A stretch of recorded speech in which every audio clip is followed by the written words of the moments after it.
পয়লা December 2024 Babanpur বিপুল রায়ের গৃহমন্দিরের বিগ্রহ প্রতিষ্ঠা উপলক্ষে এক ধর্মীয় অনুষ্ঠানের আয়োজন করে দলপতি বিনোদ রায়ের ভাতৃগণ। শ্রী শ্রী হরিচাঁদ ও শান্তিমাতার মূর্তি স্থাপনে অংশগ্রহণ করেন কীর্তিবাস গোসাই।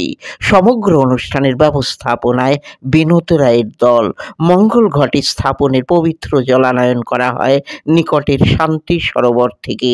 চ্যানেল আনন্দে দেখুন সেই ভিডিও চিত্র।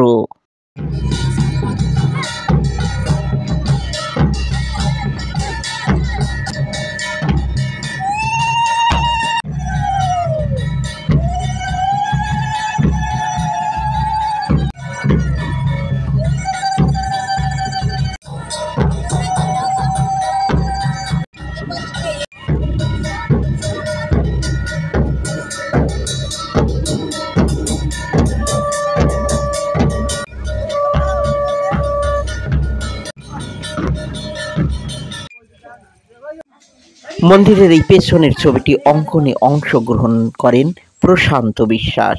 এই মন্দিরেই প্রতিষ্ঠা করেন কীর্তিবাস গোসাই শ্রী শ্রী হরিচাঁদ ঠাকুর ও শান্তিমাতার মূর্তি। দেখুন চ্যানেল আনন্দের পর্দায়।